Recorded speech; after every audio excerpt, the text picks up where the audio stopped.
That's great. He's not as comfortable around people.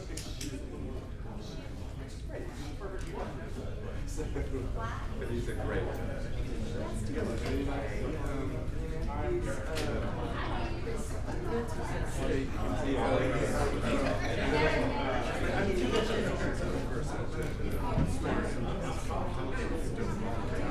but he just I'm still working on it.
Commissioner Chavez. Commissioner Chavez.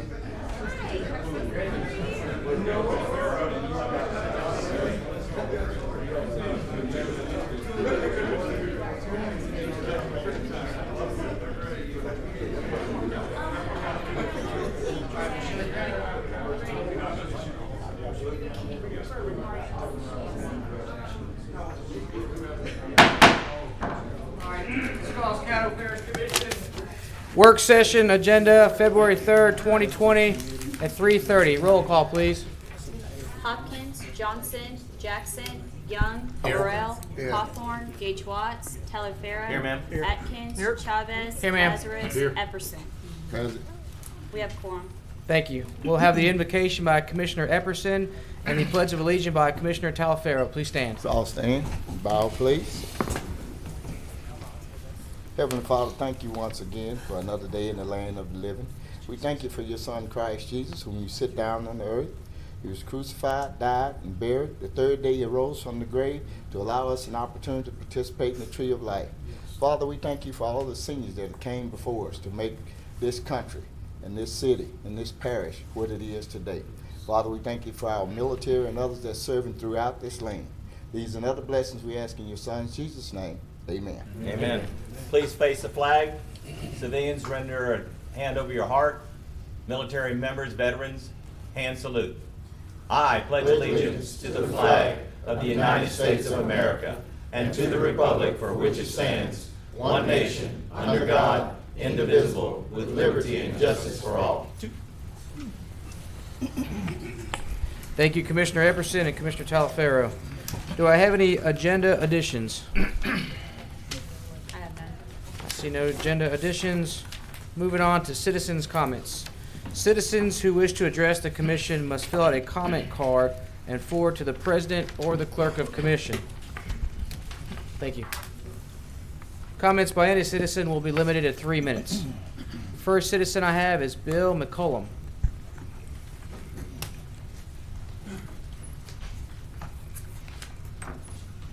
Thank you, Commissioners. My name is Bill McCollum, and I've asked to be considered for the current opening on the Industrial Development Board.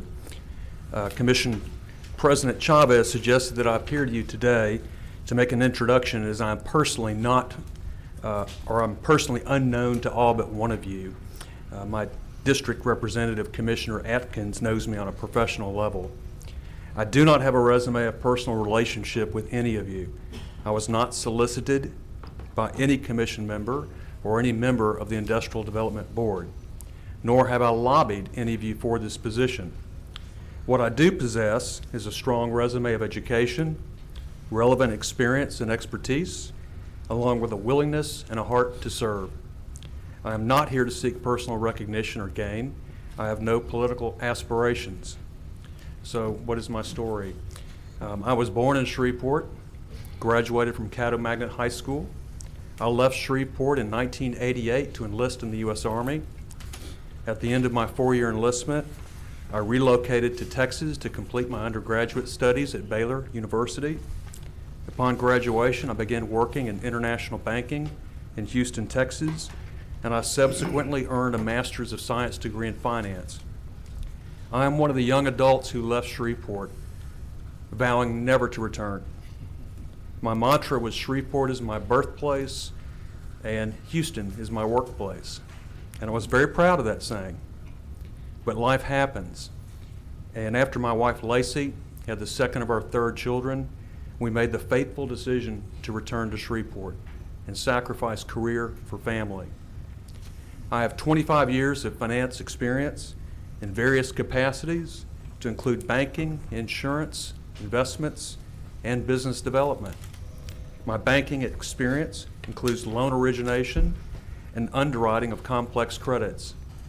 As a business development officer for the Export-Import Bank, which is an independent federal government agency, I help facilitate loans and credits with federal government guarantees to support U.S. businesses seeking international trade opportunities. So I understand the role of creative finance in structuring financial solutions. So why am I interested in the Industrial Development Board? Well, for starters, I'm a private citizen who sees the brokenness in our community, and I want to do something about it. It's my nature to want to take action to fix things. I have long believed that local government can improve its effectiveness by partnering with the private sector, and specifically non-conflicted local citizens as myself. My qualifications should be well suited for the work of the Industrial Development Board. I believe, as many others do, that a strong, healthy economy is the antidote to most of the problems facing our citizens. Most everything else takes a back seat to having a job and putting food on the table. Where I may differ is in the approach. Historically, our community has been predisposed to shiny object syndrome. We fixate on grandiose projects, promising transformational change. Bill, sorry to interrupt. Your time has expired. Are you wrapping up, or do you have... I'm wrapping up. Okay. Thank you, Commissioner. So we fixate on these grandiose projects, promising transformational change, while at the same time neglecting infrastructure and basic services. So when these projects consistently fail to deliver the necessary or promised results, the citizens' reactions are both understandable and predictable. Distrust of government officials, racial and political scapegoating, apathy, resignation, and eventually fatalism. I, on the other hand, would advocate for more pragmatic and incremental solutions. So last Friday, I wrote a letter to the editor of the Shreveport Times, and I'd like to present each of you a copy of that. And it's something, as I pointed out in my letter to the editor, something as simple as just picking up trash and beautifying our community can have a huge impact on business development. I'm finished. So in conclusion, I'm ready and willing to serve. Thank you very much. Bill, thank you for your service to our country. Thank you for Thank you. putting your name in the hat. Appreciate it.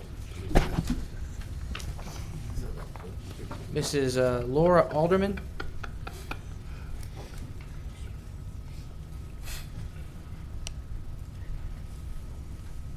Good afternoon. Thank you, Mr. Atkins, Commissioner Atkins, for the opportunity to be here today. President Chavez, I would like to tell you all just a little bit about an event, an intergovernmental cross-sector event that took place last fall. For the first time ever, and let me introduce myself. I sort of jumped ahead of things. I'm Laura Alderman, a Service Executive Director of a nonprofit organization called Step Forward. Our mission is to ensure success for every child in Northwest Louisiana. And we know that to accomplish this, we really have to identify the root causes of the lack of success for so many children in our community. So I want to tell you about a part of that effort. For the first time ever, all sectors in our community joined together to accomplish a common vision: to achieve school readiness for all children in Northwest Louisiana. This last fall, a group of representatives from state and local government, higher education, business, and healthcare sectors met for the first Early Childhood Policy Summit, a short course on the impact of early childhood experiences on both children and the community. They followed the example of our community's faith leaders, whose concern began this community-wide conversation. They learned that many children are starting school already behind. 59% were behind in the fall of 2018, and we know that more than 17,000 young children in Northwest Louisiana are at risk of following suit. This community crisis represents the beginning of the academic achievement gap that most often persists and widens as children get older, evolving into employment and income gaps later in life. This is why this is a cause for concern for every member of this community. Yet we know this lack of school readiness is not due to a lack of ability, but rather to a lack of access to the essential experiences and resources that allow young children to reach their potential during this brief but critical window of early brain development in the first 5 years of life. This lack of access is a preventable tragedy. I know you will agree that every child in Northwest Louisiana deserves the opportunity to start school ready for success. We're here today because many community leaders share this belief, and they've come together to change the status quo. They've demonstrated this commitment through the public signing of a resolution to improve school readiness. This is their commitment to action, and I believe you all have received a copy of that resolution for your review. Their strategies that they developed were agreed on unanimously. That's a first right there. And these included to develop a community message on early brain development and to promote quality and affordable childcare for all children. That's 3 minutes. Sorry. That's 3 minutes. Is that my 3 minutes? All right. Thank you so much for the We're just about opportunity to finished. share this with you. Thank you, Laura. That concludes the citizens' comments. Do you have any over there? No? Okay. Mr. President, Ms. Nations, do you have Ms. Alderman's resolution? Did she hand you that to pass around? No, I don't have it. It's on the agenda. Yeah. Thank you. Thank you, Mr. President. Thank you. Ms. Nations, any visitors? No visitors. We move to reports, administration report. Dr. Wilson? Yeah, good afternoon, President Chavez and Commissioners. Today we invited Mr. Kent Rogers from the NL which means North Louisiana Council of Governments. And Mr. Kent is the Executive Director, and he's going to give us an NPO update today on projects going on throughout our area. Mr. Rogers routinely comes throughout the year to kind of keep us apprised of major projects like I-49, I-69, Barksdale Gate Bridge, the East Gate at Barksdale Air Force Base installation. So without telling you this whole presentation, Mr. Rogers, we appreciate you being here today, and thank you for the advance. Thank you, Dr. Wilson. Commissioners, Kent Rogers, Executive Director, Northwest Louisiana Council of Governments, 625 Texas, Suite 200, Shreveport, Louisiana. I passed out, I believe y'all got copies in your packet, just to give you an update on a few projects and then talk about a couple of things. The first of the mega projects I'd like to give you a little update on is the Barksdale Gate Access Road. Anyone that's driven by there lately sees the construction is going on pretty quickly, hot and heavy. That project it will ultimately serve as a new gate, the new main gate for the Barksdale facility. Funding for that project has come from various different sources. There's $6 million from Bossier City and Bossier Parish, $12 million from COG, and then $72 million through the DOTD through the Garvey bond projects. This is actually the first Garvey bond project that has gone under construction in the state of Louisiana. Garvey bonds are using future federal funds as the bonding mechanism through the state. The interesting part about the Garvey bonds is through use of those funds, they do not go against the state's overall bonded indebtedness and their bond serviceability. That project will support all the various different efforts at the base, and I think anyone can agree that anything and everything that we can do to help support Barksdale is a great effort and need for our region. The second one is I-49 Intercity Project. The first page kind of shows you the two different alignments that are still, I guess you could say, still on the books. The build alternative 1 is the build through alternative. Build alternative 5 is basically the loop around, the loop it option, which upgrades I-220, the inner loop and portions of 49 to serve as that route. We have submitted several of the documents, the necessary documents to get the record of decision for that project. As you can see, in 2017, the MPO unanimously supported what's called Build Alternative 1, the build through option. Following that, we had to go through a series of smaller reports, one of the biggest one of those being the Cultural Resource Report. That report was three ring binders about yay big, about 1,000 pages each, detailing everything on every parcel of property, not only within that build alternative, but also what they call the view shed area, an area around it. I guess you could say the biggest stumbling block or biggest time delay we've had is with that cultural report. It was in DOTD and Federal Highways' hands for over a year before we got comments back from them. We have since addressed a majority of those comments. Most of those comments were sent back to DOTD and Federal Highways latter part of the year, first part of this year. I know there was a little bit of delay in getting some of it into them when the state system went down for about 3 weeks. They were out of the DOTD, and getting some of those submissions was out of whack. But hopefully we'll have the rest of those comments addressed within the next month or so, and some of the other details done from there. The inner loop extension, very happy to announce that on Thursday, March 19th, we will be having the public hearing for the inner loop project. That public hearing will be at the I believe it's the Ballroom at the LSU Student Center, the upstairs ballroom where we've previously held the public meetings for this project. It identifies alternative B2 as the preferred alignment. Initial cost estimates for that project are currently about $182 million. It's creeped up over the years. But again, that includes the right-of-way, utilities, professional services, and contingency, about a 20% contingency included in there. Along with that project, an associated project with I-69 is a frontage road project that we're working on with the port and DOTD. A portion of I-69 in the area had some frontage road identified within it from Ellerby to Stonewall Frierson Road, and then some improvements to Stonewall Frierson Road in DeSoto Parish. What we'll be doing is those upgrades to Stonewall Frierson, the frontage road to Ellerby, and then an additional frontage road from Ellerby up to LA1, connecting it to the port.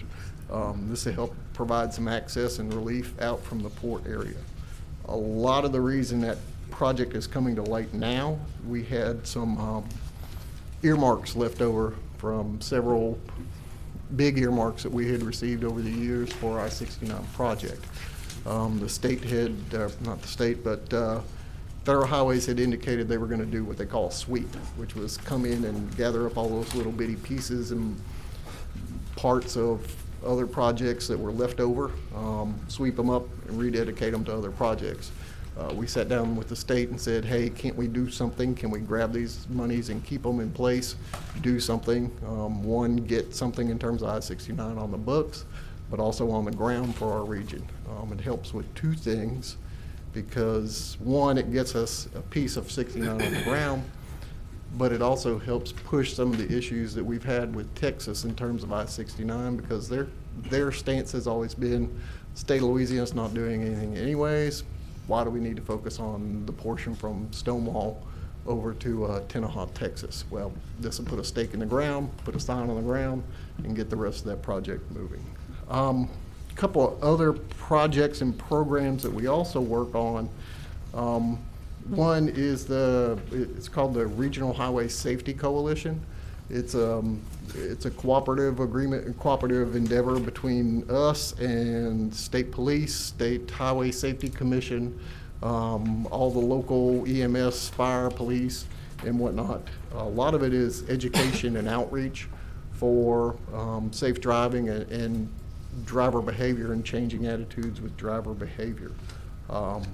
We also are required by the state and the feds to do what we call some safety performance measures, looking at how improvements are made, what they're doing for safety on the roadways, especially the local roadways, how these are bringing down. The ultimate goal, of course, is 0 deaths, but it's how do we make improvements, smaller improvements, and also get out education so that to help bring those down.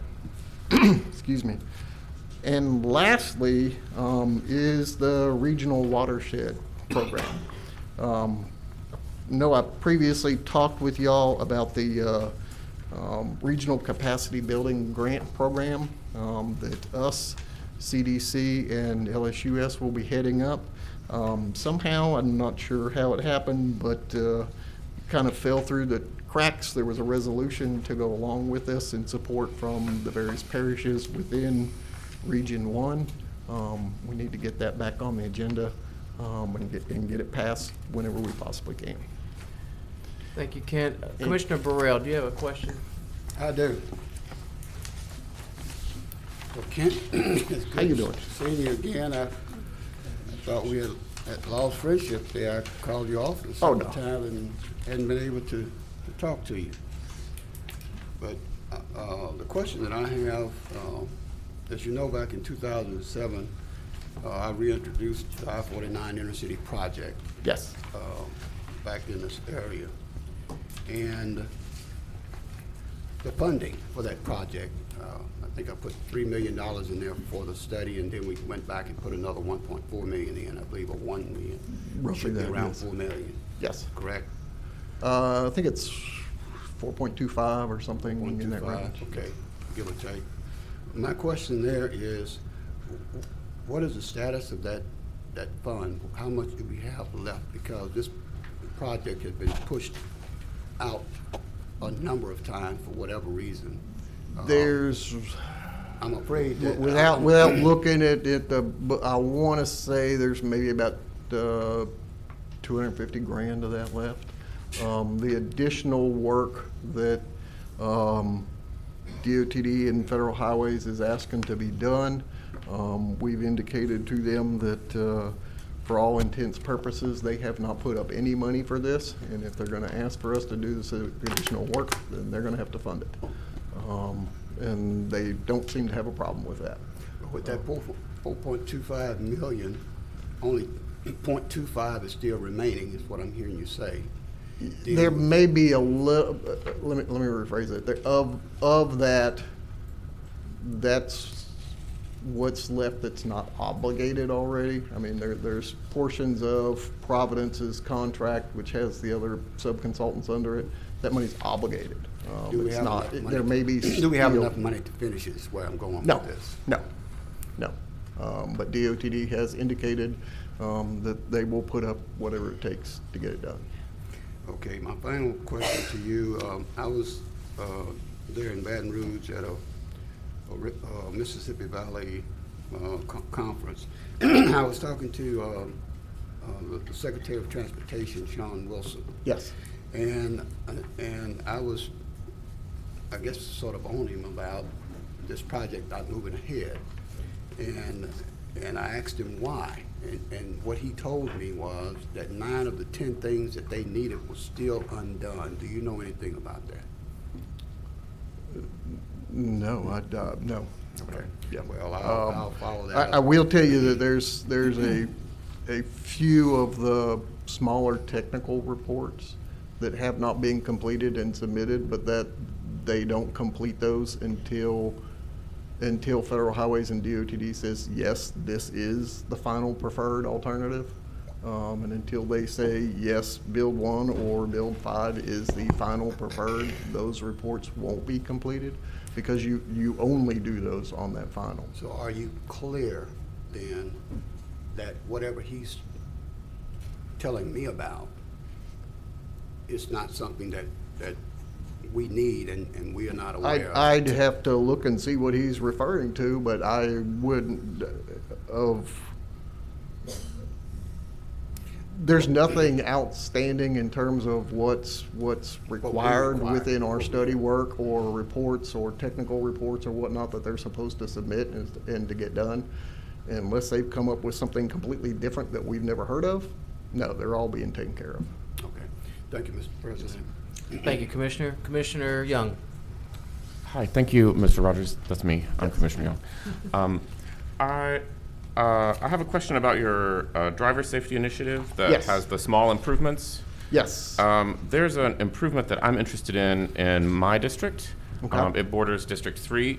It's at the place where Kings Highway forms the southern border of Centenary College. There are a couple of crosswalks that have just been put in there. It's sort of in front of Straughn's. Yes. Students have trouble crossing that area, which is makes it harder for businesses that serve them to open there.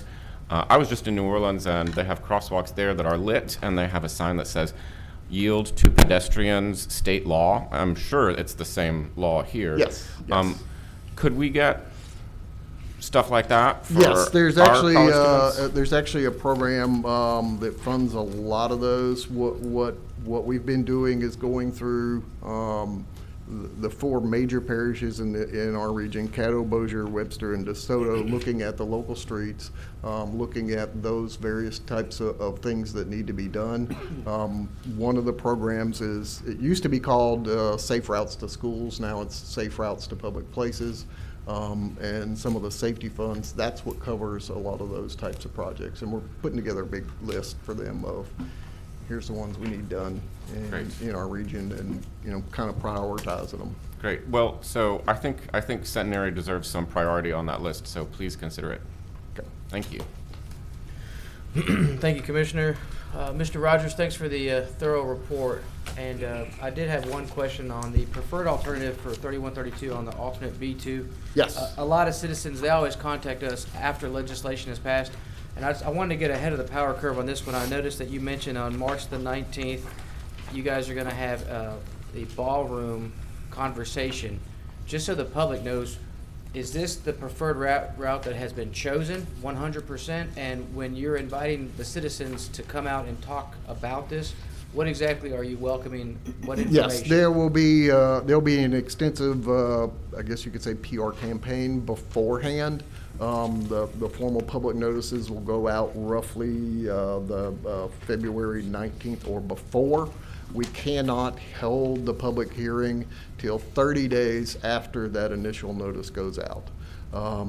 The way the meeting will be set up, it's kind of twofold. The initial part of it will be a open house type of environment. You can come around, look at the boards, look at the, they've got a series of boards that show how it was whittled down to that preferred alternative, what the cost differentiations were from the various different alternatives out there, kind of how we got to this point.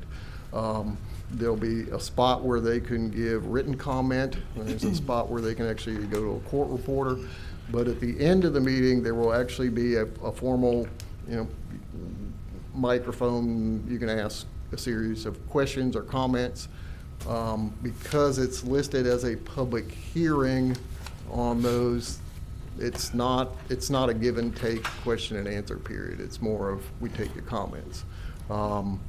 Following that, there's an additional 10 days to submit written comments afterwards also.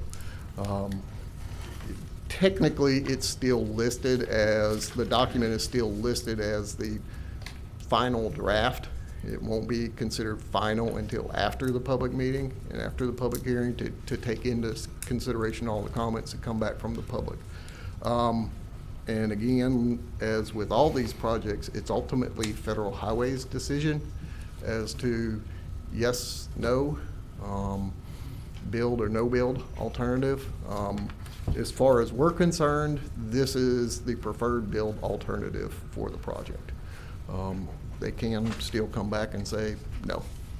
I understand. And when you guys do send out that notification on the 19th, can you send a copy to Dr. Wilson so that Yes, the parish can push this out? we're actually, I gave him a hard copy of the, kind of like the executive summary recently, but we're in the process of making sure that everybody gets not only a hard copy, but we're making digital copies for everyone so that y'all can post them on y'all's website and all that type of stuff too.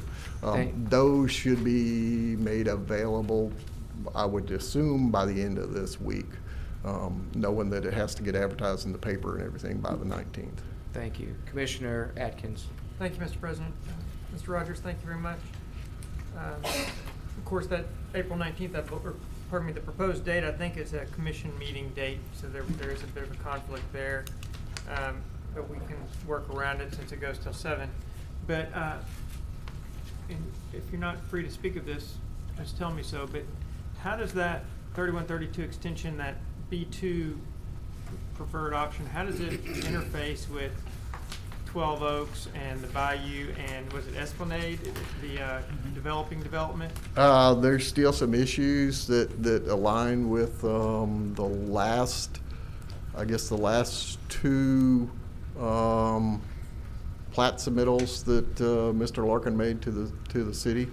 I know that MPC had denied those approvals.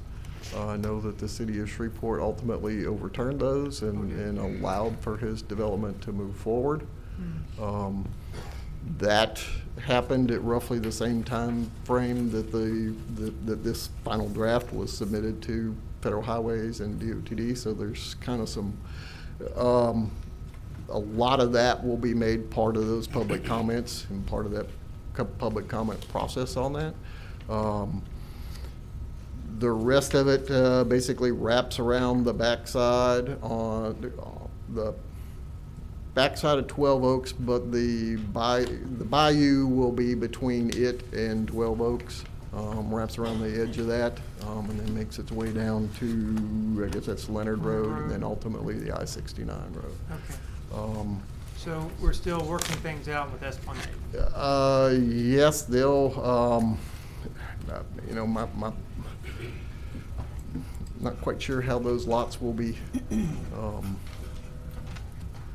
advertised, sold, published, whatnot. Yeah, there's some issues there that could ultimately raise that right-of-way cost within the project. Okay, thank you. You're welcome. Thank you, Mr. President. Thank you, Commissioner. Commissioner Burrell. I have just one more question, Yes. Ken.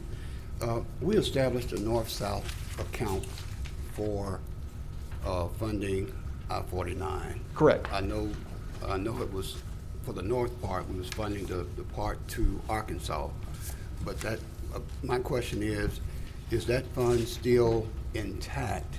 Because we Yes, still have not yes, finished. and there's this still, portion. there's still funding, there's still monies each year being 7.5 allocated to million. that. It's roughly $7.5 million a year, Right. yes, yes.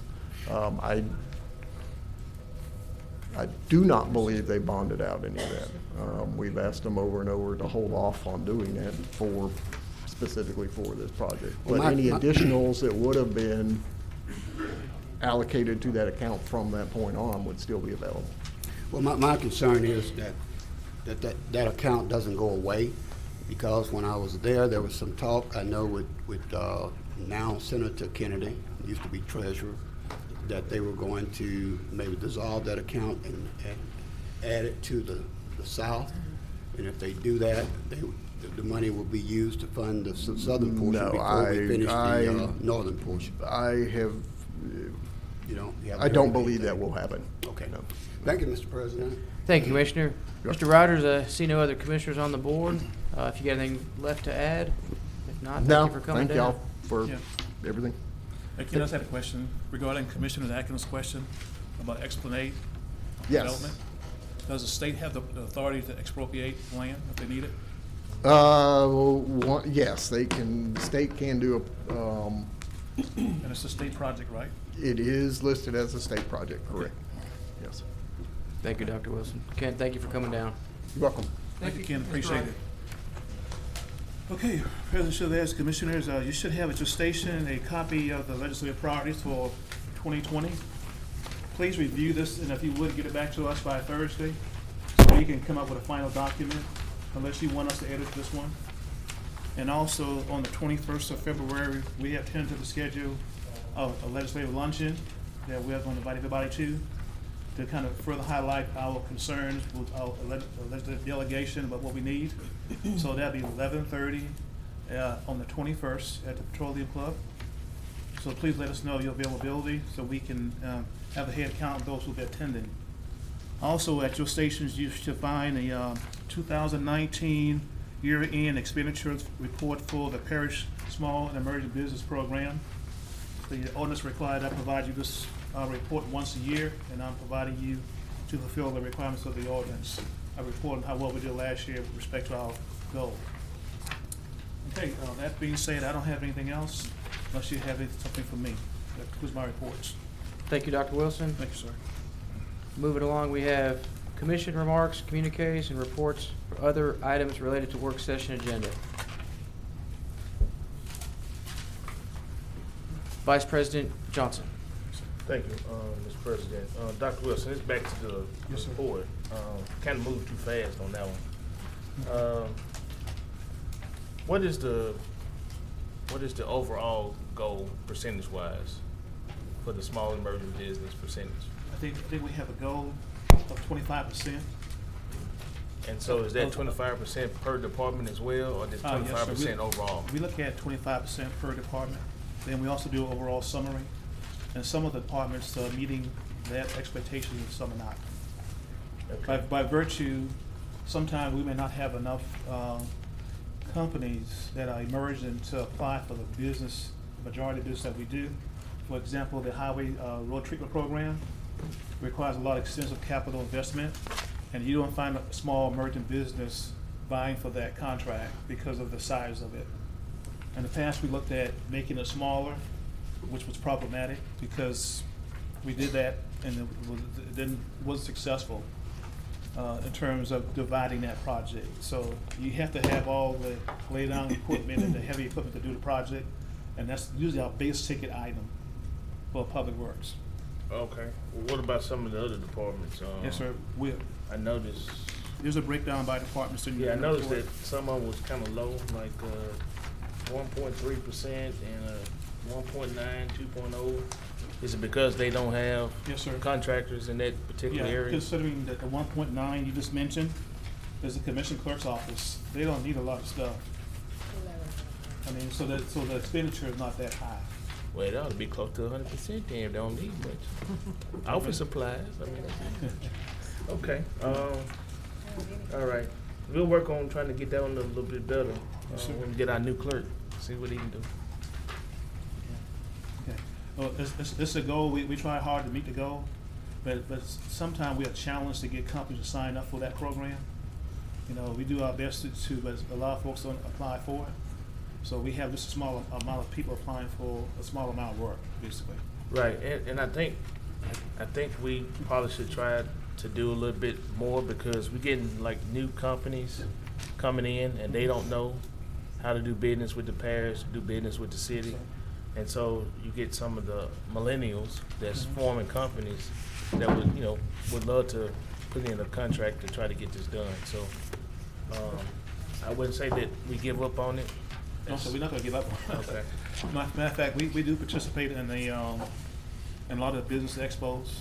And Valerie Gunn, as you know, she does a lot of work trying to do outreach to companies. And we have a reciprocal process that we allow vendors that are registered with the school board and the city to also do business with us without registering with us. Okay. And I don't think that everybody knows that, so that would be something that would be beneficial to make sure that it gets out. Okay. All right. Thank you. You're welcome, sir. That's all. All right, thank you, Vice President. Commissioner Jackson. So yes, Dr. Wilson, a couple of things. The commission and administration, commission clerk and administration, would it not, is it against the ordinance or whatever our policy is to merge those two? I mean, I would think that it's kind of, the goals and stuff are kind of intertwined. Funding is separate. Okay. That's the only way we effectively do it, by tracking the fund. The actual fund that it comes out. Okay, so y'all pulling this out of the actual fund. Okay, that makes sense. Because it really is not fair, I guess, from a numbers perspective. But then again, I guess the overall goal is really to just see what the overall percent is. And if I'm reading this correct, is it 20%? Is that the overall goal of? Yes, sir. Okay. Yes. And Like 20% is what we did, and 25% is our goal. That's correct. Okay, That's correct. I got you. And I'll get with you offline, because I'd be interested to know.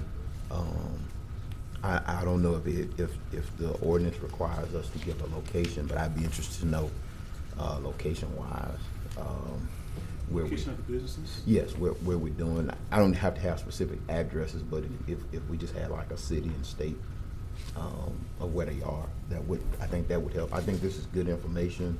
I think 20%, if 25% is our goal, obviously we'd love to hit that 25%, or we'd love to exceed it. But you know, it would be great to package this and put it in a nice one-sheet infographic to talk about what the parish is doing with regard to small and emerging businesses.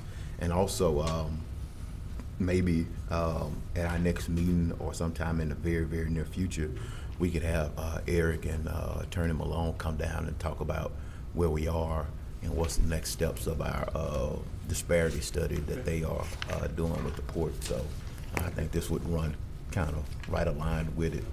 Okay. An update on where they are. And I think we had said that we would do some public meetings as they kind of got into their work. So I appreciate this report. It looks like we are at least trying a good faith effort to meet those numbers. And we'll always try to meet them and exceed them. But I think something that when we're going out to the minority contractors and the strategic action councils and the African American chambers, if we could just have like a quick one sheet, one card kind of thing, graphic that put these stats and data in just a quick talking piece, marketing piece for the parish. I think that would be great, and probably even highlight in that annual report that you do as well. It's just an idea, but I appreciate it, and we'll look forward to having some more conversation on it. Thank you, Mr. President. All right, thank you, Commissioner. Commissioner Burrell. Thank you, Mr. President. I may have missed something, Commissioner Jackson. You mentioned that this program should possibly be merged with another. Oh no, I didn't.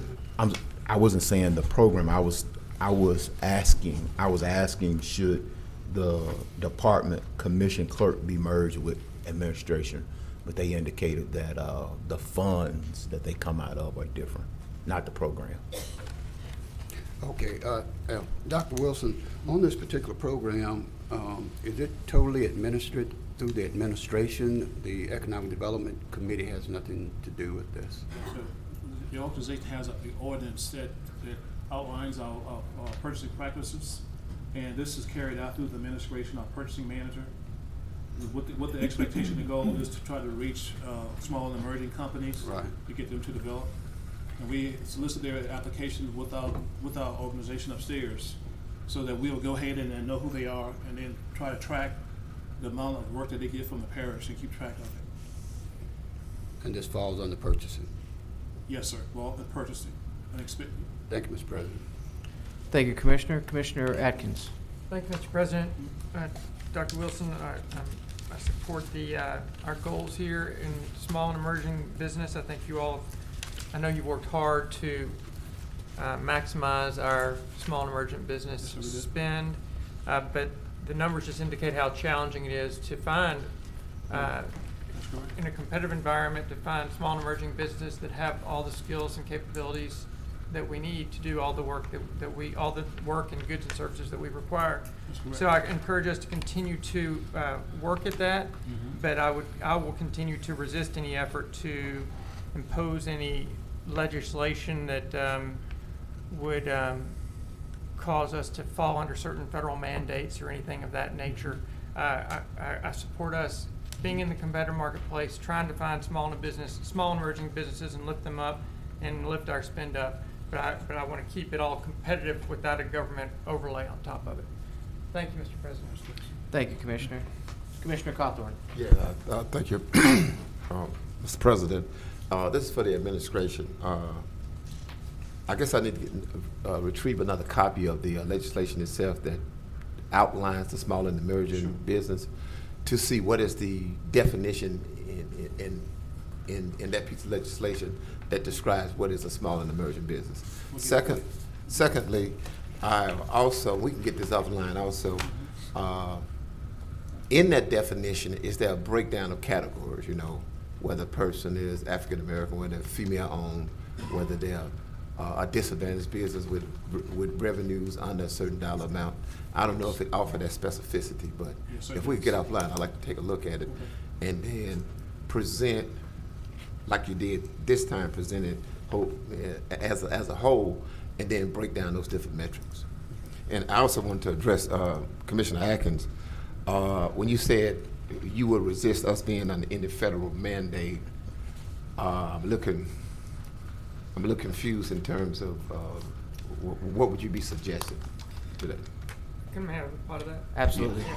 Well, Commissioner Cawthorn, I'm not well studied on the issue. We have discussed it in the past, and I think actually you have been supportive of a disparity study, which would provide certain data to the government, which would then which would then give the government the federal government a reason to state that we had to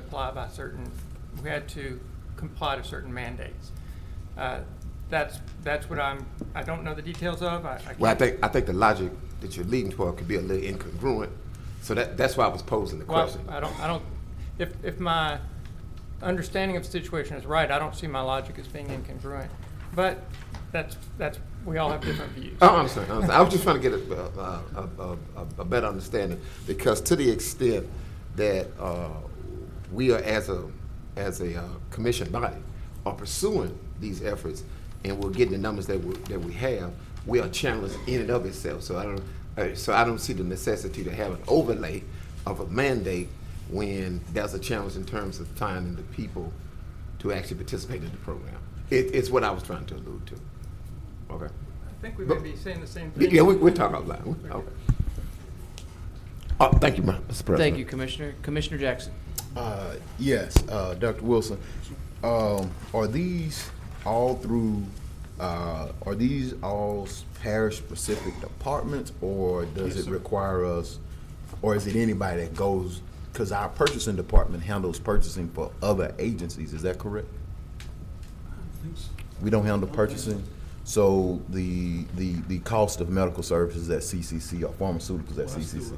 We own it, facility. Okay. So that's our service we provide. So I don't It's see, mandated by state law. so I don't see, or like the health unit, and I don't see, The health unit cost comes under the facilities and maintenance. okay. department. And CCC comes And also CCC, So, okay. but it is broken down by phone. But theirs would be in facilities and Yes. maintenance. Okay, that's what I'm trying to get a better understanding of. Those different agencies may be in another category, but they're in this report. Is that correct? Or can y'all look into that for me? Okay, and then, We'll look into. okay, gotcha. And then to respond to Commissioner Atkins, he mentioned resisting any efforts to make mandates. I want to be very clear that if I'm correct, Attorney Frazier, please, if I'm wrong, please correct me. The disparity study only is looking at if a disparity exists within the community. It does not mandate anything. That's correct. Okay, and anything that comes back would have to be crafted into actual legislation, but without knowing what that disparity is. This is actually legally the first step that we must take before anything, whether we do anything or not. But just because, I guess what I'm asking is, just because a disparity is identified, that doesn't necessarily mean that we have to take action on anything. It doesn't mandate us to do anything. Correct. Okay, I just want to make sure that, because I seem to be getting lost, so just wanted to make sure for the public that the disparity study that's currently going on does not mandate or obligate the parish. And if I'm also correct, it's a parish-wide. It's looking at the parish, the city, the school board, as well as the port.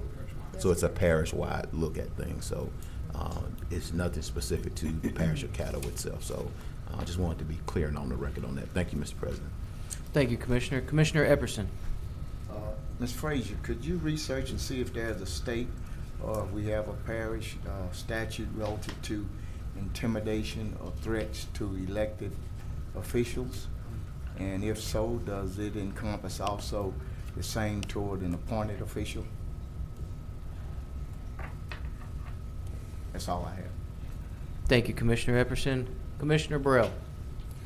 Thank you, Mr. President. This is a particular area that I've dealt with not only locally but at the state level. And going back to something Mr. Atkins was saying, I want to be clear on that.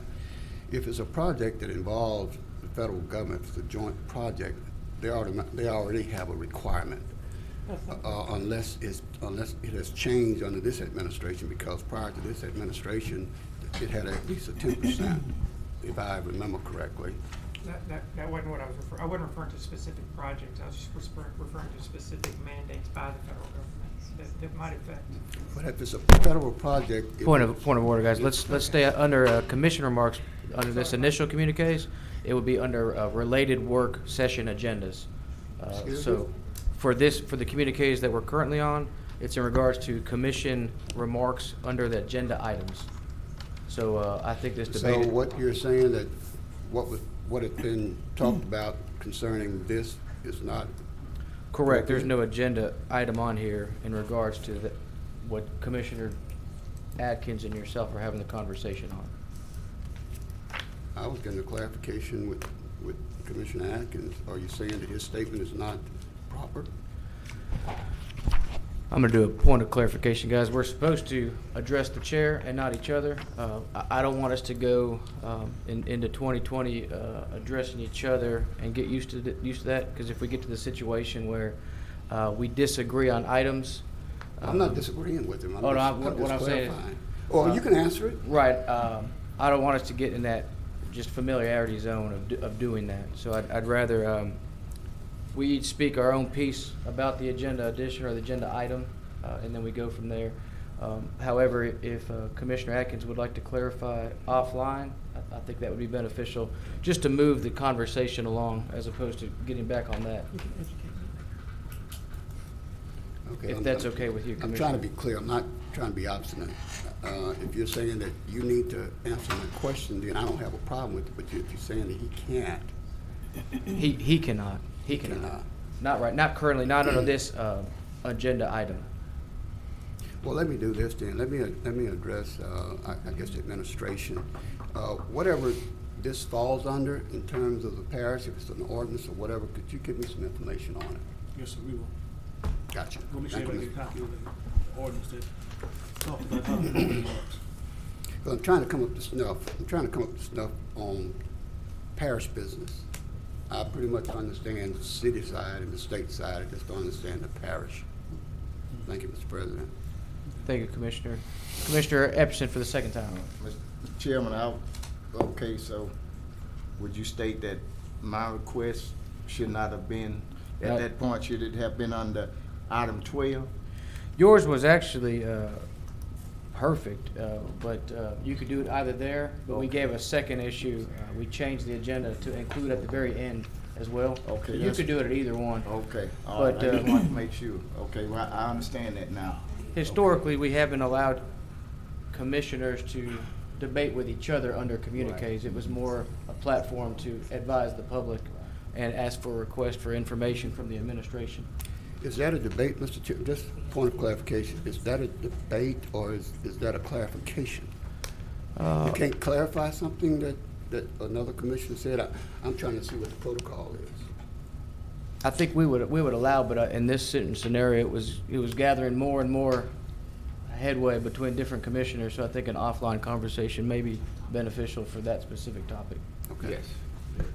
Thank you, Mr. President. Commissioner Burrell, you still have the floor. Okay. No, I'm good. Moving along, we have the president's report. I'll yield till Thursday. Move on to old business. We have no old business. We move to new business. Authorized introduction of ordinance number 5942 of 2020, an ordinance amending the budget of estimated revenues and expenditures for the Economic Development Fund in the amount of $37,000 to provide an appropriation of $7,000 to Ivy Crown, $20,000 to Strategic Action Council, and $10,000 to Move to advance. Second. We have a motion to advance by Commissioner or Vice President and advance by Commissioner Cawthorn. Would you like to speak on your motion? I have a Commissioner Epperson. I just Speak on that? make a motion to advance, that's all. Okay. And Commissioner Hopkins. Yes, I'd like to make a substitute motion to move 5942 to the Economic Development Committee to be heard on or before February 18th, while simultaneously moving ordinance 5942 for public hearing and final passage on February 20th. With this information needed for the committee meeting: applications, presentation by the three entities asking for money, and economic impact studies, if available. Second.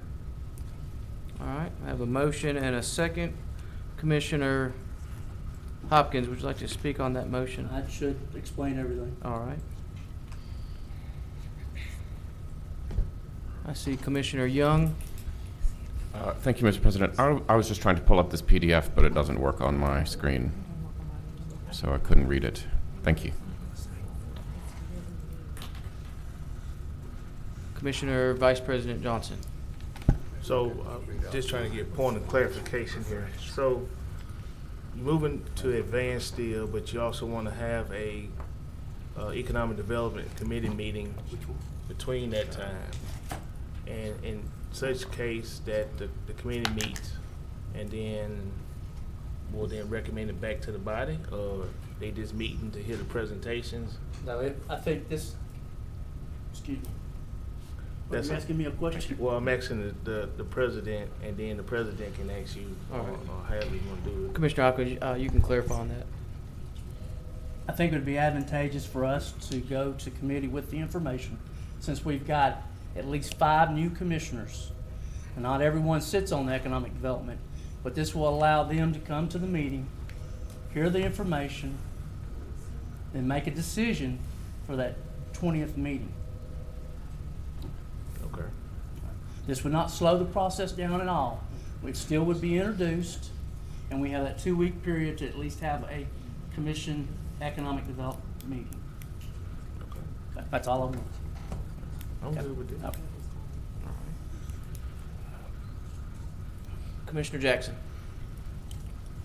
I guess one, I wanted I got a little bit more clarification on what the motion was, but my question is, so if the committee votes not to forward it, then what, given this motion? Well, Go ahead. it's not necessarily to forward, it would be a committee vote whether to support. So the committee could support it, they could not support it, but you would still have your vote on Thursday. I got you. So you're just looking for the committee to give a seal of endorsement on the proposal? I think we need the Right. we need the information. Okay, I just wanted to. That's what we want. So you're not moving to take it off the agenda? No, You're moving to advance it forward? that's correct. And if the committee gives a seal of endorsement, great, that y'all report out that it was reported endorsement. If it doesn't, then the committee just didn't endorse it, but we still can have a final vote and a public hearing on it. That is correct. Oh, I think that's a smart move. Commissioner Coppola. Yeah, just as a point of clarification, Mr. President, I think a couple of these, the Ivory Crown and the Stuffed Shrimp Festival actually appeared on appropriations of the NGO. So I want to ask Commissioner Hopkins, why are we taking it to the Economic Development Committee?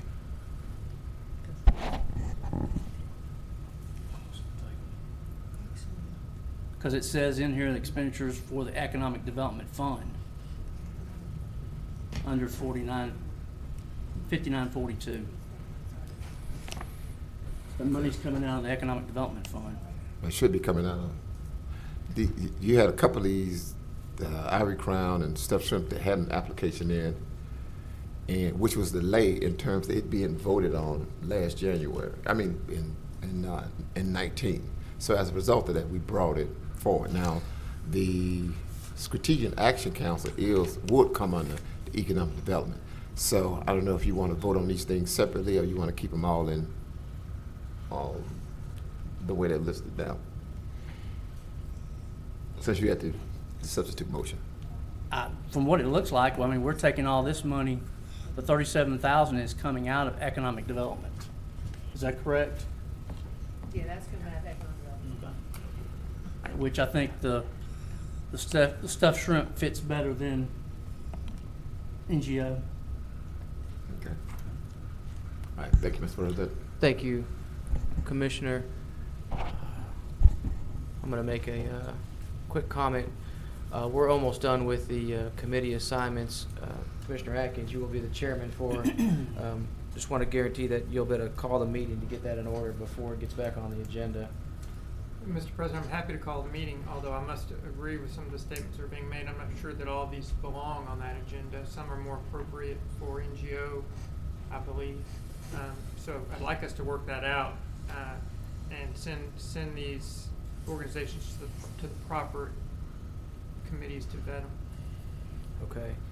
Obviously, I can't make a motion now, but perhaps one of the other commissioners that come on, they may want to split them up, and then while they're split up, they can send them to the appropriate committees. That may be something that's reasonable. Commissioner Epperson. I think the substitute was to submit to the Economic Development Committee. Yes, sir. Okay, and does that mean that all of the, how many of the new commissioners will be on that committee? Because I think all the information that's provided beforehand would suffice. And whether you was on that committee or not to support it or reject it, you can do the same thing by your vote as to the original motion that's being put before us. I can answer you right now, Commissioner Epperson. Yourself, Commissioner Watts, chaired by Commissioner Atkins and Commissioner Young. I don't have any issues with it. I'm not going to support the substitute. I'm good with what we have here, and I think within the period of time of trying to call a committee meeting, we got so many things that's coming up. It'd be rash. I think we could individually get the proposals that's submitted ahead of time and articulate and inform ourselves prior to the vote and let it come whereas it is. And if you support it that day, you support it. And if you don't, it'll still be the same. Thank you. Thank you, Commissioner. Commissioner Vice President Johnson. Yeah, got a question for legal. If any of these numbers change, if the vote passes to go to a committee, can it still go through? You know, sometimes y'all say, you know, the title done changed and all that kind of stuff. If those amounts change, you are going to need to advertise a new title. Well, I put it like this. If they go down, probably not. But if they go up, you probably will. Okay. All right. You know. Yes. Attorney Frazier. I just wanted to clarify that last year, the Stuffed Shrimp Festival and Strategic Action Council came out of your Economic Development Committee, and your Ivy Crown came out of your NGO committee.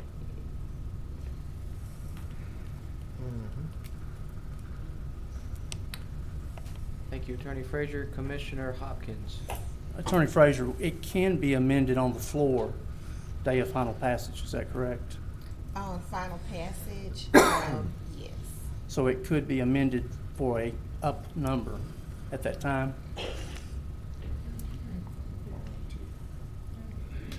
They told me no. The problem that I see is that you put these caps in here, Okay. in your title. When normally, if you put just an appropriation in there, you don't have to worry about which way it is. Okay. That's why I asked this one, I want to be sure. Thank you. All right, I see no commissioner, I stand corrected. Commissioner Burrell. Point of clarification. They just had a conversation over there, and I'm not clear on what you all are discussing. Attorney Frazier, will you reiterate what was said, please? Sure. If, Commissioner Burrell, we were discussing the title and the fact that the amounts that are listed in the title would tend to serve as caps of the dollar amount and would not give you enough time to advertise them if they were amended on the floor. You said cap, you mean Dollar that amounts. they can only go that far, and if it changes, then we'd have to go back to the public. If it exceeds that, if it goes below that, then you would just have to push it off. You wouldn't necessarily have to go back to the public. You need to push it off so it can be advertised, because your official journal only advertises once every 2 weeks. Right. So you would not be able to get that amendment in there in time. Clear as mud. Okay, we good. Thank you, Commissioner. Commissioner Cawthorn? Yeah, I'd like to make an additional substitute motion to eliminate the dollar amounts from the ordinance. Second. All right, we have a substitute motion to eliminate the dollar amounts. Yeah, we've already advertised. Yeah. Point of information, we've already advertised. It went to the paper on Friday. So the paper hamstrings us? Yes, No. yes. No. It has to be in our first official journal. No. It has to be in no later than noon on Monday with any changes. No. Commissioner Cawthorn, you still have the floor.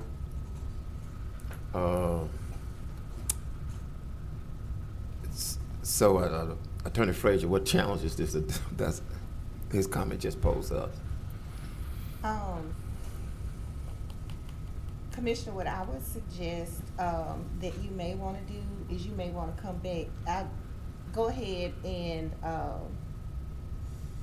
maybe move it forward, but for the next agenda, you want to advertise it without the title, without the amounts in the title, Okay. and it'll move your final passage back by a couple of weeks, by 2 weeks.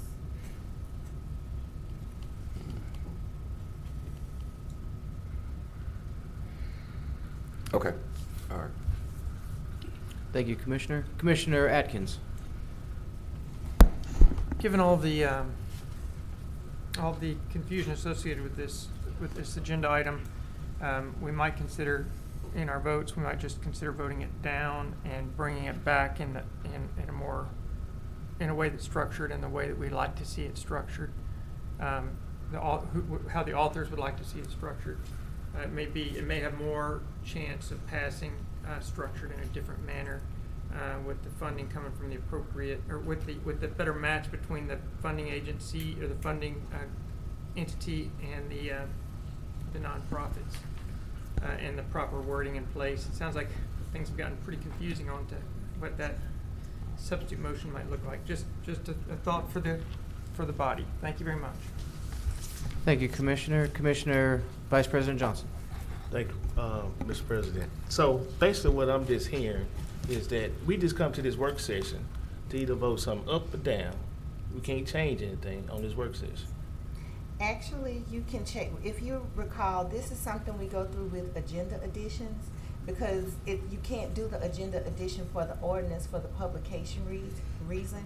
You can for the resolution, because there's no publication requirement in the code, in your ordinances for resolutions. But when it comes to an ordinance, you have a publication requirement for that. Okay, so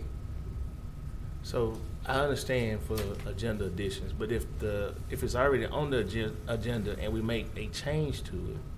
You can do it for resolutions because there's no publication requirement. Okay, so the paper prints every week. Am I right? Every week. So they normally go to print on either Monday or they go to print on Tuesday. I want to say she knows. So the deadline it's normally Friday afternoon by 5 o'clock, but sometimes they let us get it in if it's in before Monday at noon. But we cannot send anything after that. Okay, so the week that we don't meet, the week that the city council meets, it can go into the paper then. If I'm not mistaken, your requirement is 3 days. 3 days, 19. Okay. Is it a 2-week requirement, or is it 3-day requirement, or is it 24-hour requirement? You have a 24-hour requirement under state law. Okay. You have a 3-day requirement under your ordinance. Okay. So if we have a work session today, we don't meet again until, what is that, Thursday. no, I'm talking about for an ordinance. It's gotta be read So on it's got to be read. It's gotta be read on Thursday. And so that would be the 17th, we have our next work session. So you telling me we can't put nothing in the paper the week of the 10th? No. Why not? It's a weekly newspaper, so that would give us the 3 days between that time and that, because we made changes to our agenda today that we'll then vote on the 20th. I don't know, I don't understand it. You got a whole week in which you can go to the press to change what we did on today. Let me find it for you. Okay, find it for me. That don't make sense. I can do something else while I'm working. Okay, because I mean, otherwise we just should be coming here and say yes, no, and go home. It should be no discussion, yes, no, go home. Everything that's on this agenda, yes, no, or go home. I do, Mr. President. All right, Commissioner Jackson. Yes, we still have Commissioner Cawthorn's motion on the floor, so I'm not sure how we're gonna deal with that. And then, the other, I guess, question, I guess that's what we're trying to get clarification on is, I always assumed that it was as long as the outcome of the title of what we're trying to achieve in the title doesn't change. But I will just state for clarification purposes, that there's a reading on Thursday, and then don't forget that if we have a work session on the 17th, that would, because we often forget that there's a reading today as well. It's just on consent agenda. We just do it under consent agenda. So there's at least 2 more readings prior to final adoption. So I really just don't know what the difference in moving it forward and then or sending it to committee then move it forward. It seems like everything is status quo. All the committee is doing is saying if they endorse it or not. So it all seems like semantics To me, it sounds like Commissioner Hopkins is in favor of moving this forward, so I would just suggest why not move it forward as is, and let's work through whatever advertising we need to work through as we go forward. That's just my thoughts. Thank you, Mr. President. Thank you, Commissioner Jackson. Attorney Frazier, would his being Commissioner Cawthorn's motion be legitimate, or I guess the question is, do we need to vote on his, or was it retracted since it won't fall under the public records or the Publication. right, the publication? His motion is my understanding, Commissioner, your motion is to move it forward as it is on the agenda, correct? Was that Not to not your eliminate motion? no caps of the dollar amount. To eliminate the caps. So what you would do, you would have to push it back by 2 weeks. Would you like to keep that motion on the floor? Okay. All right, and then you had the second on that. Would you like to retract your second on that? I mean, he moved the motion. Okay. Okay. All right, Commissioner Hopkins. Just to answer the question, we, on Friday, things are sent to the newspaper from what we put on the agenda, today's agenda. It has to be in the office of the Caddo citizen during that time. On Thursday, it comes out in their paper. It is also read the same day here as introduction. It has to sit 2 weeks between introduction and final passage. And that's where we get into the snafu of the time period, just to answer the question. That's all I have. Thank you, Commissioner. Commissioner Burrell. Well, I guess y'all bounce this ball back and forth, and it's even more confusing now. Are you trying to lift the cap because you want to change the amount, or are we just having a process problem? I believe the latter, Commissioner. We're trying to identify. So we're not trying to change the amount. We're Correct. just having a process problem as to how we're going to inform the public, I assume, is what Yes, I'm sir. hearing.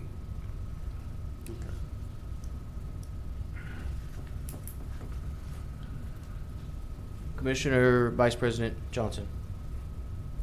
Well, I guess I'm having a problem because we've come in here on Thursdays when we have our official meeting, and we've changed these ordinances. You changed bodies, you have not changed titles. You But changed you the changed- substance of the ordinance. Right, which If would be it- sometimes dollar amounts. If this did not have any dollar amounts in the title, this would not be an issue. And that's Okay. my bad because I did not catch it. Okay. All right.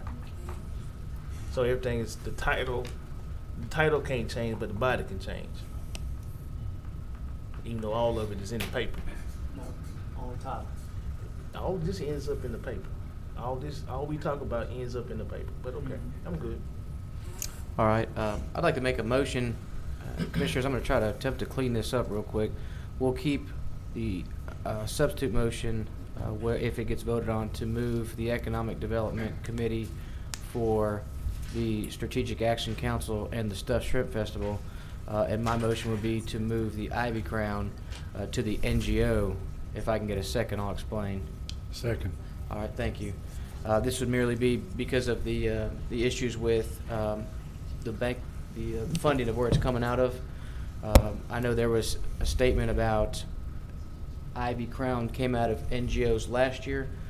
So just to follow suit to make it congruent with what happened last year, I'd like to keep the economic development items within the Economic Development Committee and the NGO item, Ivy Crown, headed over to NGO committee. That way when they come out of those two respective committees, they could pass and the funding can come from the proper source. That's all. Commissioner Epperson. Call for the question. That died for lack of a second. You do know. No, that, it had a right? second. No, he had a second. You had a second. Commissioner Oh, okay. Lazarus, the second. Okay. Okay. All right. I'm sorry. Got I'll a second. call for the question in a second. Please vote on call for the question on all questions. Who seconded? I did. It was Commissioner Jackson.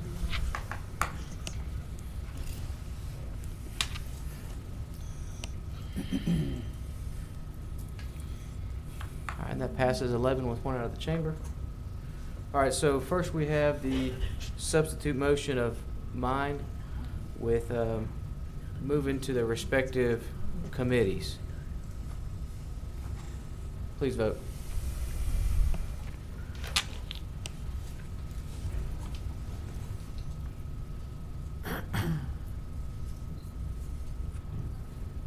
That passes 8-2. 8-3. 8-3. 8-3. 8-3. All right, now we move to Commissioner Hopkins' substitute. No, that's No, it. that's it. That's it. Oh, that, oh. Yeah, Oh, you're okay. good. We move on to the next item. Good, nice work, President. You got us through that. Good job, guys. For clarification, I'm sorry. So, what did we just do? Change the type. So is it still on the, it's not on the agenda no more, it sounds You like. all moved the Strategic Action Council and the Stuffed Shrimp Festival to the Economic Development Committee and Ivy Crown to the NGO Committee. Right, so it's not on the agenda anymore.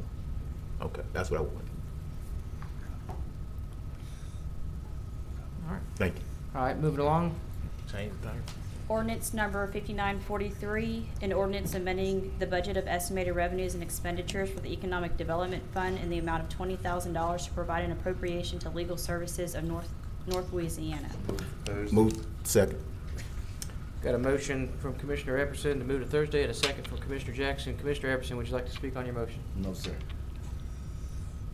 Commissioner Atkins, are you on for this? Or is this previous? No, I'm on for this. Okay.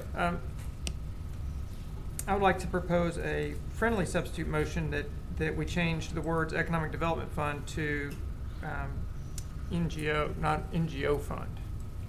Change the title. Oh. All right, so that, all right, well, never mind, it's not worth it. Go right back down that road. Right down the same rabbit trail. All right, Commissioner Hopkins. I just want to thank legal and finance for providing the fact sheets, because that made a well of a difference. I know the committee had sent this to the commission contingent upon some things from late last year. But if we could get this every time, it sure would be helpful now that I'm on this side. Thank you. Thank you.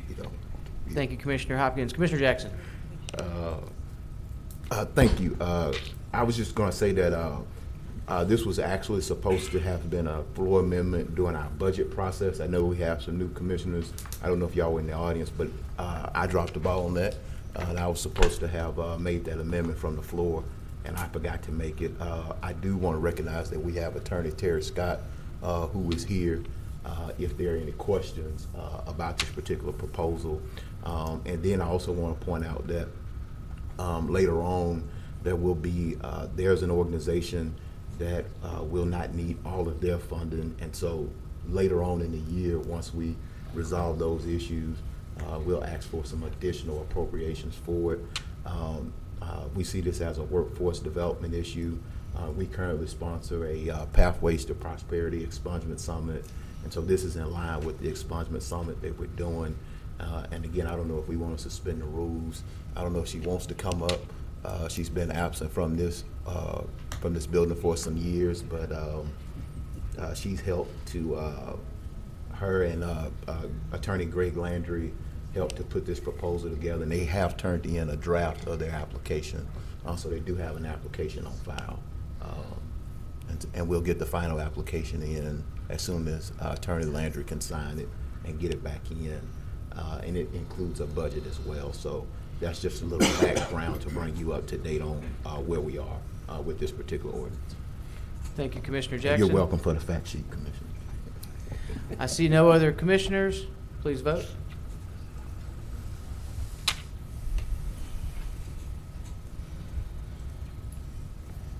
That passes 11 with one out of the chamber.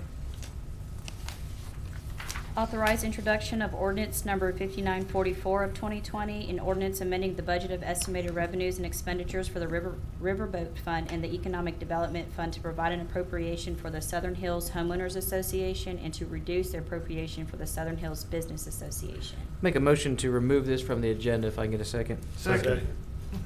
All right, I'll speak on the motion. There was an accounting issue and the application process. So this should have never been added on there, so we're going to take this off. Thank you for supporting that. I Commission- retracted. Okay. I tried to retract my request to speak. All right, so commissioners, please vote. Voting to remove.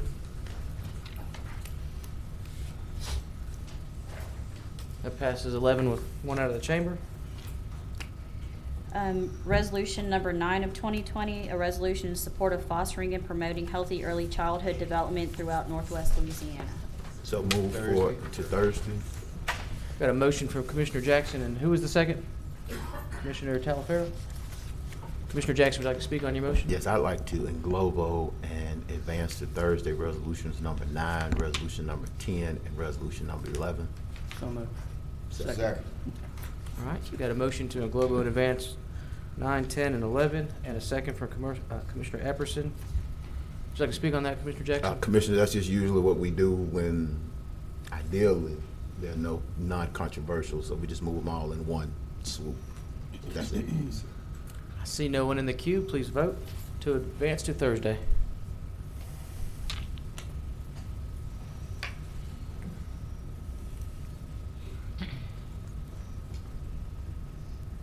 That passes 11 with one out of the chamber. Authorize appointment to fill the unexpired term left Move by to the advance. Second. I got a motion to advance to Thursday and a second. I got the advance from Commissioner Atkins, second from Mr. Hopkins. Sorry, Commissioner Hopkins. Commissioner Atkins, would you like to speak? No. I see no commissioners on the board. Please vote. This is to move all three names to Thursday.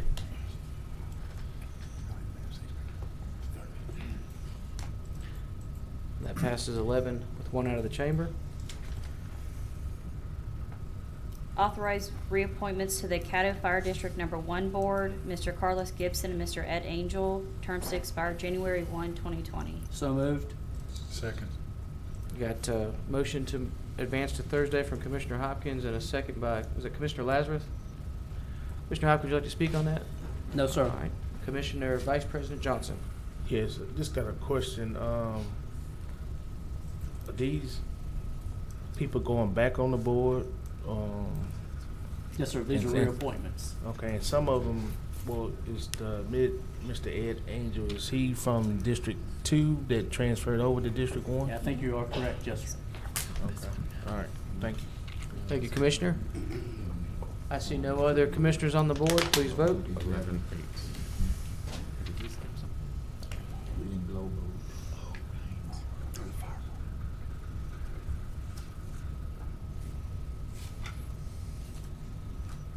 That passes 11 with one out of the chamber. Authorize reappointments to the Caddo Fire District Number 5 Board, Mr. Kyle Deal and Mr. David Winkler. Move term- to advance. Second. Got a motion from Commissioner Atkins and a second from Commissioner Lazarus. Commissioner Atkins, would you like to speak on this? Yes, thank you very much. When these board meetings don't conflict with our commission meetings, I've tried to attend. I know Commissioner Talaferro has attended in recent weeks. I have experience with both these board members. Mr. David Winkler does a wonderful job of managing that board. He's the chair of the board, and Kyle Dill has been a active and consistent participant in that board, so I think that they deserve reappointment to the board. I agree. Thank you, Commissioner. I see no other commissioners on the board. Please vote.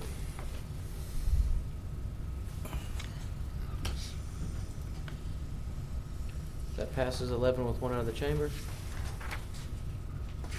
Authorize special resolution of remembrance to DJ Starr. Motion to advance to Thursday. Second. Got a motion to advance from Commissioner Burrell and a second from Commissioner Jackson. Commissioner Burrell, would you like to speak on your motion? Again, this is just a resolution in remembrance of a young man who was very popular here in Shreveport as well as Monroe. He died from a 18-wheeler hitting him from the rear. And he's also the brother of my former legislative assistant. And his mom is quite well known too in our community. Thank you, Mr. Chairman. Thank you, Commissioner. Commissioner Jackson. Yes, I'd like to be added as a co-sponsor to this resolution, if it's okay with you, Commissioner Burrell. Good. I met DJ Starr in high school. He was in Fat Park Band. I was in Woodlawn Band, and he went on to Grambling to march in Grambling's band, and he was a member of the percussion session, so I knew him very well. My last time speaking with him was at the Bayou Classic. Always an easygoing person, laughing, and it was a lot going on that day already, on that particular Sunday, and to look up and see that DJ Starr had passed, it really hit this community. I did not get a chance to attend his funeral this weekend due to the passing of Mr. Burden's funeral. So I want to just wish Ms. Coleman and their family, the members of Chocolate Thunder, which is what they call it at Grambling, the percussion session. Just wanted to send my condolences to them. I know it's been tough on them and rough on them, but we'll get through these things together with prayer and support. So thank you, Commissioner Burrell, for bringing this, and I'm sure Starr will be missed. Thank you. Thank you, Commissioner. All right, I see no other commissioners on the board. Please vote.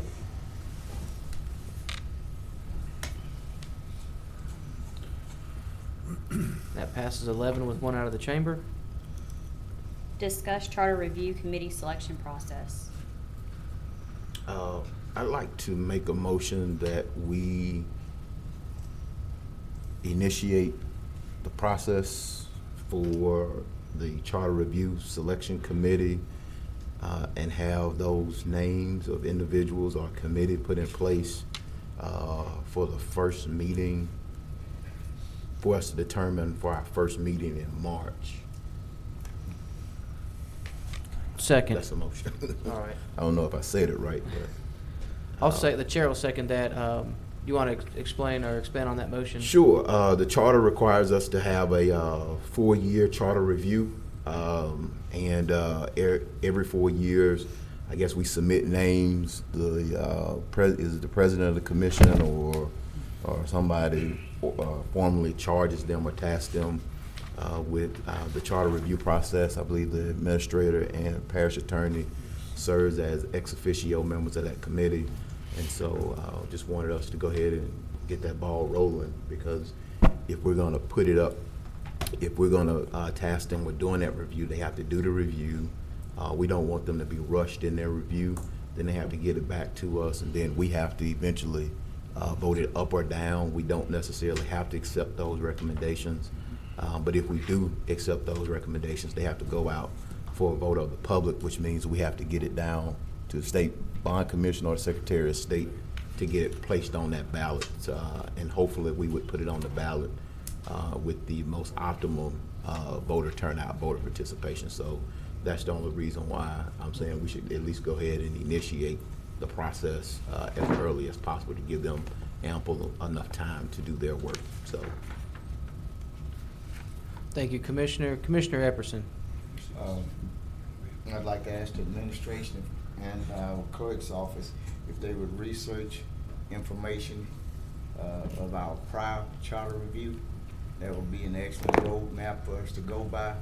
I also like to say we aren't in a big hurry for this. So, because we got a lot coming up in February and March. But if they would get that information out, the process and the procedure, give them the direction as to where it's located in the chart as to what we do, and everybody will be on the same page. That's all I have. Thank you, Commissioner Epperson. Deputy Clerk actually gave me the minutes from when they did this before, 4 years prior. Thank you for that, Michelle, by the way. It had, the chairperson was Commissioner Middleton, co-chair was Commissioner Johnson, if you remember this, but Commissioner Stephen Jackson and Matthew Lynn, who, by the way, I saw him in here. I don't know if he was just sneaking in to watch us, but maybe get some old mail. But if you could send this, Deputy Nations, to all the commissions so they know what took place 4 years ago. And then I'll yield to maybe Commissioner Johnson, or I know Commissioner Jackson spoke about it, but what we did traditionally, what we may want to either do the same or do differently. Commissioner Atkins. Thank you, Mr. President. Just a question to the administration, just for our benefit. What type of profile are we seeking in the individuals we asked to join the Charter Review Committee? Are we looking for attorneys, or just good engaged citizens, or is there any specific skill set we're looking for? I think in the prior ones, we had active citizens, and they weren't necessarily lawyers at all. We had Mr. Kencraft, Dr. Pennywell, Daniel Malone on there, various array of citizens that were willing to serve on the committee for the duration of the process. Okay, thank you. Thank you, Commissioner. Commissioner Burrell. Thank you, Mr. President. I have a couple of questions. First of all, how large is this committee? And secondly of all, is it a legislative-driven committee, or do we get a consultant to guide you through this process? No, I'm sorry. Commissioner, it is, per the charter, it consists of 6 citizens selected by the Parish Commission, as well as the Parish Attorney, the Parish Administrator, and the Commission President, who is sitting that year. And those persons will do all the work in reviewing the charter and making the recommendations back to the commission. These are public meetings, so any commissioners as well as members of the public are welcome to attend. You don't have any outside facilitator other than No. those that are here? Thank you. Thank you, Mr. President. Thank you, Commissioner. Commissioner Epperson. Call for the question on the motion. Second. All right, got a motion and a second. Please vote for call for the question.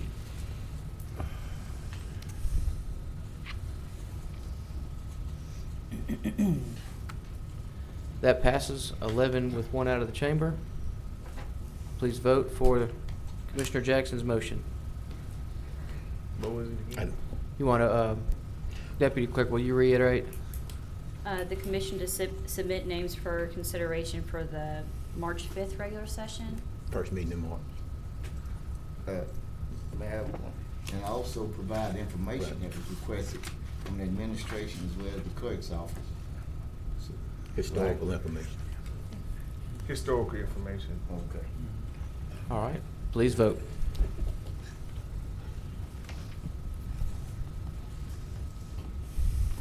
That passes 11 with 1 out of the chamber. Moving on. Communiques and committee reports. Commissioner Epperson. Tuesday, February 25th, from 6 p.m. until 7:30 p.m., I'll be hosting a public community meeting along with representatives from the Metropolitan Planning Commission to seek input from citizens relative to the master plan and the Unified Development Code, and specifically if you're in District 71109, 71119, 71129, 71033, 71007, as well as anywhere else in the parish, you're welcome to attend. It'll be held at the Bill Cockrell Community Center, 4109 Pines Road. Thank you. Thank you, Commissioner Epperson. Commissioner Hopkins. Mr. Clark, I'd like to bend your ear right after this meeting, sir. Thank you. Thank you, Commissioner Hopkins. I see no other commissioners. Commissioners, I sent you guys the committee assignments. I just want to make sure that you guys looked over those. If you had any reservations or you wanted to change anything, let me know before Thursday. We'll publish them on Thursday to go into effect. Of course, this will be fluid. If throughout the year we need to move things around, you guys don't want to serve or would like to serve in addition, very open for that. Mr. Clark reached out to me. We're working on doing the UDC review town hall meetings. Commissioner Epperson's already on board for the first one. Mr. Clark, thank you for how much you want to work with us to get this accomplished. I really appreciate that. We're working on the master plan as well. I know you and I are in talks on the committee. Thank you for doing that. Vice President Johnson will be serving on that master plan committee. And then Commissioner Jackson requested that he be returned to that committee because he's been serving on it for so long. So I told him, yes, sir, absolutely. So he'll be serving on there as well. Look for that. But again, Commissioners, if you want any committee assignments that you saw that you did not like or that you'd like to change, let me know before Thursday. Thank you. Commissioner, I see no other commissioners in the queue. Citizens' comments? I have no citizens' cards. Any citizens that'd like to address the commission? I see none. Consent agenda? Move to adjourn. Second. All right, motion. Meeting adjourned.